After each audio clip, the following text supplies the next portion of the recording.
నీ తల్లి నీ తండ్రి బహుశా నీకు ఏదో విషయంలో అన్యాయం చేసి ఉండొచ్చు. కుటుంబంలో 3-2 ఉన్నారు, ఆస్తి పంపకాల్లో నీకు అన్యాయం జరిగిందని తల్లిదండ్రుల మీద కచ్చాగట్టు కూర్చున్నావు, మాట్లాడడం లేదు వాళ్ళతో. It's okay.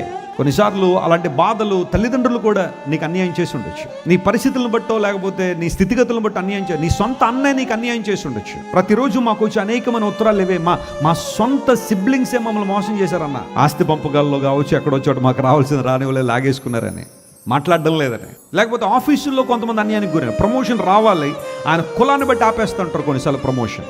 వీడు మాకన్నా పైకి వెళ్ళడం ఏంటి, వీడు తక్కువ కులస్తుడు మా మీద పైన అజమాయిషి ఏంటి, ఇప్పుడు రేపొద్దున మాకు ఆర్డర్లు ఇవ్వడం ఏంటి, ఆపేండ్రా ప్రమోషను, ఏదో ఒకటి లిటిగేషన్ పెట్టేసి పిటిషన్లు పెట్టేసి ఆపేసే ప్రయత్నం, అన్యాయం చేస్తారు. సిన్సియారిటీని బట్టి, ఆనెస్టీని బట్టి కొన్నిసార్లు కొంతమంది అన్యాయానికి గురవుతూ ఉంటారు. అలాంటి సిచ్యువేషన్లో how can I forgive them sir, వారిని ఎలా నేను క్షమించగలను, వారు ఏ విధంగా నేను క్షమించగలనని కొంతమంది అనుకోవచ్చు. అయితే బైబిల్ సెలవిస్తూ ఉంది, లెర్న్ టు ఫర్గివ్. క్షమాపణ అనేది మన జీవితాల్లో ఉంటే మేలు చేసేవాడు మన దేవుడు. దేవుడు నా మన స్తోత్రం కలుగును గాక.